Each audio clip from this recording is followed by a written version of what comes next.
अब इस चैप्टर में रॉबर्ट कियोसाकी बोलते हैं कि इतनी सारी चीजें बताने के बावजूद अभी भी कुछ लोग ऐसे होंगे, इस बुक में उन्होंने जितनी भी चीजें बताई है इन सबको सुनने के बावजूद कई लोग ऐसे होंगे जो इन चीजों को नहीं करेंगे, जो कर नहीं पाएंगे क्योंकि उनके रास्ते में कुछ प्रॉब्लम्स आ जाएंगी। ये प्रॉब्लम्स किस किस टाइप की होती है? जैसे कि डर होगी कि हम कैसे करेंगे, सनकीपना, आलस, बुरी आदतें और जिद।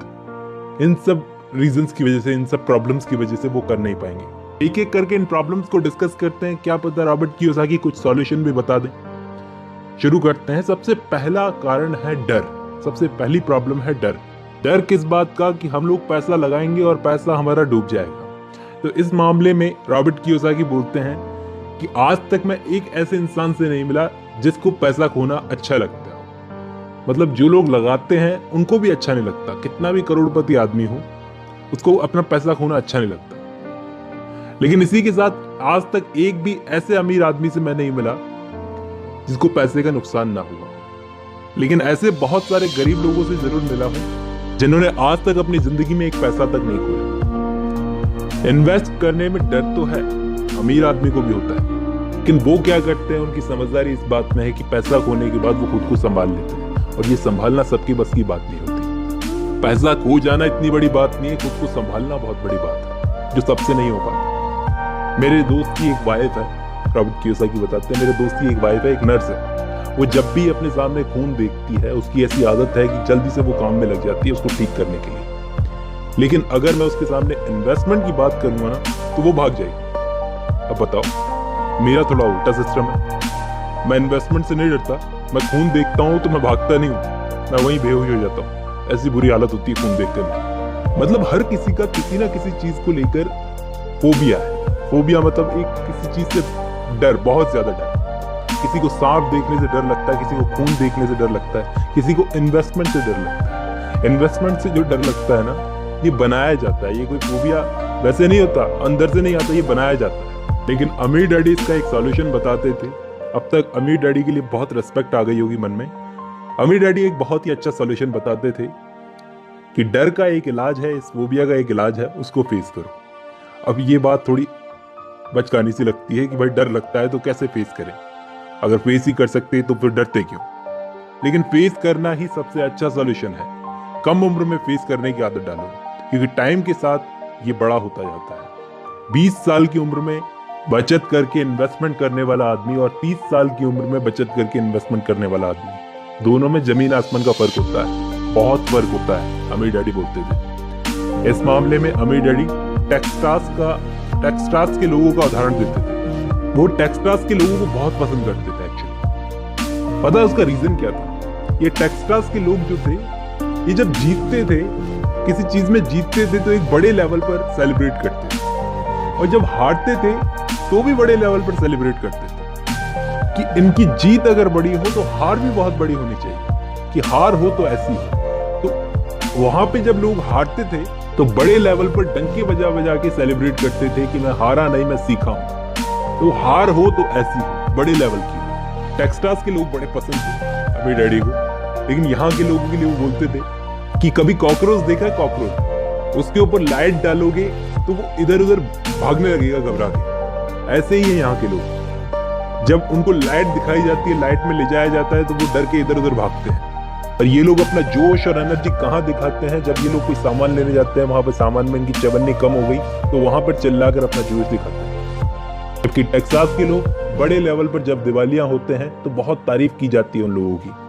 जबकि यहाँ पर लोगों को सेफ खेलना है, एकदम सेफ। यहाँ के लोगों को बस एक छोटी सी बात समझ में नहीं आती कि जीत हमेशा हार के बाद आती है।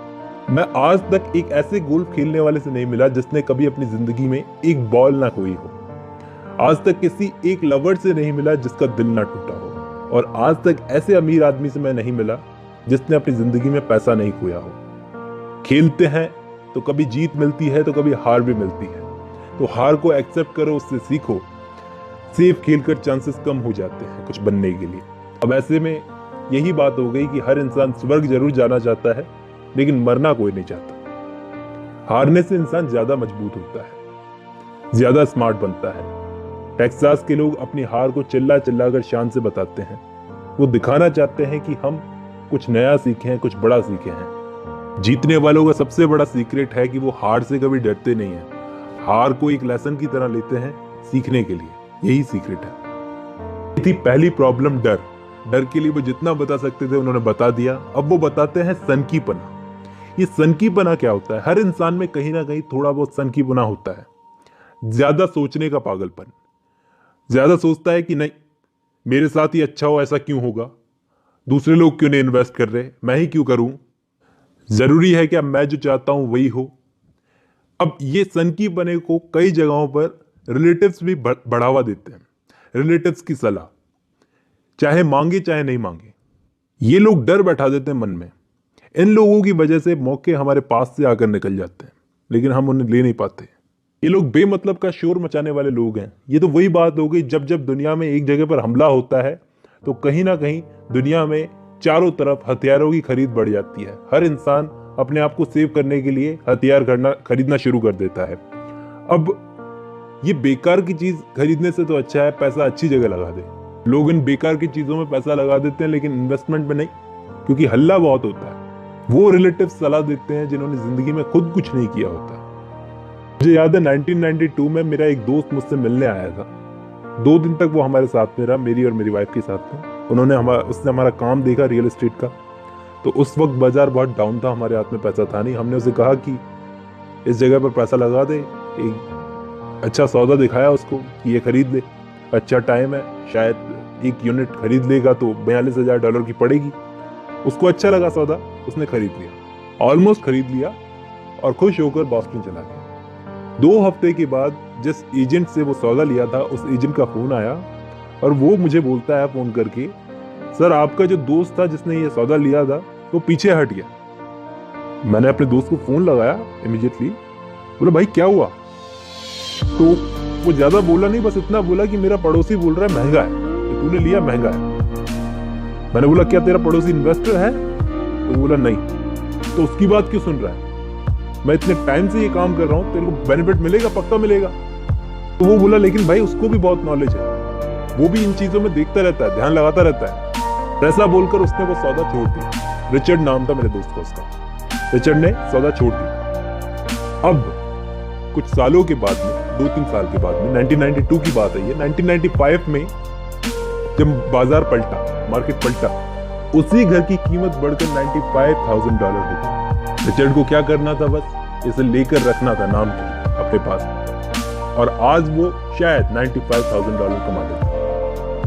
लेकिन आज तक वो अपनी लाइफ में कुछ नहीं कर सकता है। मौके ऐसे ही उसके सामने आए, आज भी मौके मौजूद हैं, लेकिन वो लेता ही नहीं। क्यों नहीं लेता?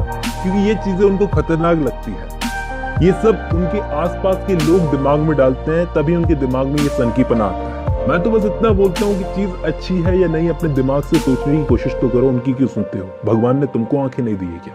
इस मामले में तो एक एग्जाम्पल बहुत अच्छा है, वो शायद आपको अभी नाम याद आ जाएगा उनका। एक कर्नल साहब थे, 66 की एज में कर्नल साहब का पूरा व्यापार खत्म हो गया और अभी वो सोशल सिक्योरिटी के चेक पर चल रहे थे अपने। और अभी वो क्या कर रहे थे? अपने फ्राइड चिकन की रेसिपी बेच रहे थे पूरे देश के अंदर, यहां वहां जाकर। हर जगह उनको रिजेक्ट होना पड़ता था। 1009 बार वो अपनी रेसिपी लेकर गए, लोगों का दरवाजा खटखटाया, लेकिन सब जगह मना कर दी। और 1010वीं बार जब उनके किसी के मुंह से हाँ निकला उनके लिए, तो एक ब्रांड दुनिया को मिला, जिस ब्रांड का नाम था KFC। और इसके बाद कर्नल साहब करोड़पति बन गए। तो ये एक रीजन है, सनकीपना, ठीक है। इसके बाद एक और रीजन है आलस। ये दोस्तों आलस जो होता है, मैं ऐसा नहीं बोल रहा कि सोफे पर पड़े पड़े वही आलस होता है। आलस एक और टाइप का होता है जो आप सबको बिल्कुल समझ में आएगा, दिमाग में घुस जाएगा। कई लोग ऐसे होते हैं जो काम में इतना ज्यादा अपना कंफर्ट जोन ढूंढ लेते हैं, अपने काम के अंदर इतना ज्यादा कंफर्ट जोन ढूंढ लेते हैं कि उस चीज से बाहर ही नहीं आना चाहते, वो किसी और चीज को फेस ही नहीं करना चाहते। और अगर उनको जाकर ये बात बोलोगे तो वो गुस्सा हो जाएंगे, चिढ़ जाएंगे कि तुम हमारे काम के बीच में मत आओ, हमें बहुत काम है। तो वो क्या करते हैं? अपने इसी काम में वो कंफर्ट जोन ढूंढ लेते हैं और उससे बाहर नहीं आना चाहते। तो ये भी एक टाइप का आलस ही होता है।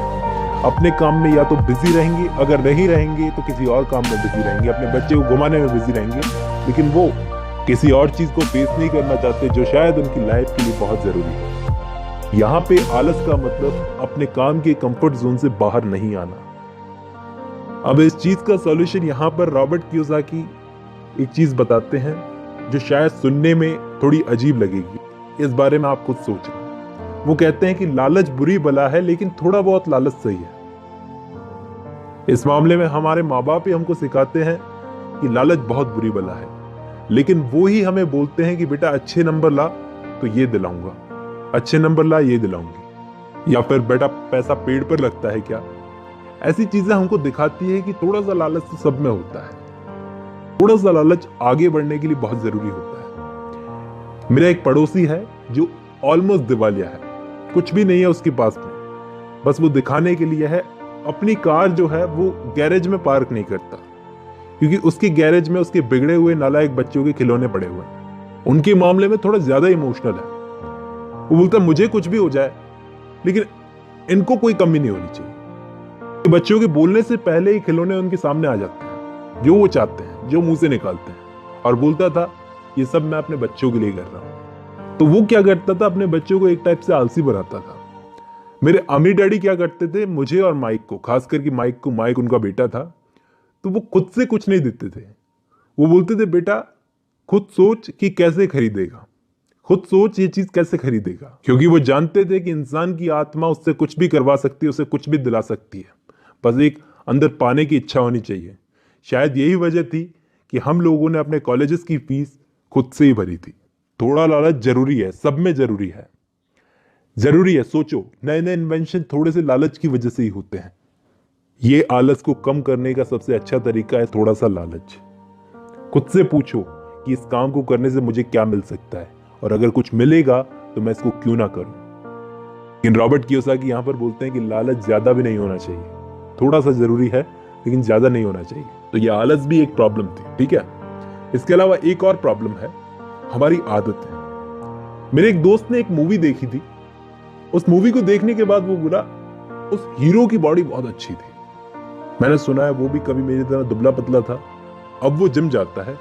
उसने एक जिम की अच्छी आदत पकड़ ली, तभी ऐसा है। अब ऐसे में क्या हुआ, हमारे साथ में एक और बंदा खड़ा था, बोला नहीं नहीं उसकी तो बॉडी ऐसी है जो अच्छे से डेवलप हो जाती है, अपने आप ही हो जाती है, चल छोड़ना किसकी बात कर रहा है, चल बियर पीते हैं। तो ये एक बहुत अच्छा एग्जाम्पल है उन लोगों का कि वो आदत से कितने मजबूर है। उनकी आदत उनके व्यवहार को कंट्रोल कर रही है। एंड में जब उनको बियर ही पीनी है तो जिम की बात क्यों कर रहे हैं, बनाने की बात क्यों कर रहे हैं, हीरो की तारीफ क्यों कर रहे हैं कि उसकी जैसी बॉडी हो जाए। मैंने अपने अमीर डैडी से अमीरों की आदतें पूछी कि ये अमीरों की आदतें क्या होती है, तो बदले में उन्होंने ही मुझसे एक सवाल पूछा। बोले तुम्हारे फादर्स बिल्स चुकाते हैं? बोला हाँ चुकाते हैं। तो बताओ कितनी तारीख को चुकाते हैं? तो मैंने कहा 1 तारीख को चुकाते हैं, हर महीने की पहली तारीख को टाइम पे चुका देते हैं। अच्छा, बोले फिर एंड में उनके पास क्या बचता है बिल्स देने के बाद में? तो मैंने बोला बहुत कम बचता है, खुद के लिए तो बहुत कम बचता है, कभी कभार बचता ही नहीं है। तो बोले यही रीजन है, वो सबसे पहले सबको पैसे दे देते हैं और सबसे एंड में खुद को पैसे देते हैं। ये उनकी आदत है। क्या आदत है? बिल चुका दो, एंड में जाकर के जो बचे वो खुद का, नहीं बचे तो क्या जाता है, अपने आप पे ही खर्च करना है, खुद को थोड़ा समझा लेंगे, मना लेंगे। मैं अमीर डैडी से सवाल पूछा तो आप कहना क्या चाहते हैं, क्या वो बिल्स नहीं चुकाएंगे? नहीं बेटा मैंने ऐसा तो नहीं कहा, सरकार को दो पैसे, टाइम पर दो, लेकिन सरकार को देने से पहले खुद को पैसा। मतलब ये कि अगर मैं तुम्हारे फादर की जगह पर होता तो शायद खुद पर पैसा खर्च कर देता, जो बिल का पैसा होता वो खुद पर खर्च कर देता, और फिर मेरे लेनदार मेरे पीछे आते हैं। अब सोचो मेरे लेनदार कौन है इस वक्त? बोले सरकार है। बोला अच्छा, अब वो सरकार मेरे पीछे आएगी, मुझ पर प्रेशर बनाएगी। अगर वो पैसे मैं खुद को नहीं देता तो खुद को सेटिस्फाई कर लेता कि ठीक है नहीं बचे तो कोई बात नहीं, मैं खुद से तो पैसे मांगूंगा नहीं, सरकार मुझसे जरूर मांगेगी, प्रेशर डालेगी। और अब जबकि मैं खुद पर पैसा खर्च कर चुका हूं तो अब वही सरकार से मिलने वाला प्रेशर मुझे पैसा कमाने के दूसरे रास्ते ढूंढने में मदद करेगा। बेटा प्रेशर बहुत जरूरी होता है। टाइम पर बिल्स चुका देने के बाद में खुद को फ्री फील करने की बुरी आदत को छुड़वाने के लिए प्रेशर बहुत जरूरी होता है। हमारे फादर की बहुत बुरी आदत है कि वो टाइम पर बिल्स चुका देने के बाद में फ्री फील करते हैं, फिर खुद के लिए मेहनत नहीं करना चाहते हैं। यही एक तरीका है उस डर का सही यूज करो। मुझे बड़ा सही लगा उनका तरीका कि लेनदारों का डर इंसान से क्या क्या नहीं करवा सकता उसको मजबूत बनाने के लिए, तो दूसरे रास्ते ढूंढेगा पैसा कमाने के लिए। तो वो इस डर का यूज खुद को मजबूत बनाने के लिए करते थे। कहने का यही मतलब है कि खुद की पहले सोचो, खुद को पैसा पहले दो, आखिर में बचा कुचा जो खुद के लिए बचे उसमें एडजस्ट मत करो। पैसे के मामले में अपनी आदतें मत बिगाड़ो कि पहले बिल चुका दिए तो उसके बाद में जो बचे वो खुद पे खर्च करेंगे, तो खुद के साथ अन्याय हुआ ना ये तो। अब इसके बाद एक लास्ट प्रॉब्लम रॉबर्ट कियोसाकी ने और बताई है, वो है जिद। जिद घमंड से ही बनती है। घमंड का ही एक रूप है जिद, कि मैं जो जानता हूं उसी से पैसा आता है। ये एक जिद है। और अक्सर रॉबर्ट कियोसाकी बोलते हैं कि अक्सर मैंने लोगों को इस जिद की आड़ में अपनी बेवकूफी को छुपाते हुए देखा है। जिद इंसान तभी करता है जब उसको नॉलेज नहीं होती। अगर उसको नॉलेज नहीं है तो यहाँ पर वो सलाह देते हैं कि नॉलेज लो, एक्सपर्ट लोगों से ले लो, या फिर बुक पढ़ लो, छोटे थोड़ी हो जाए। तो आज के चैप्टर में बस इतना है, बाकी का नेक्स्ट चैप्टर।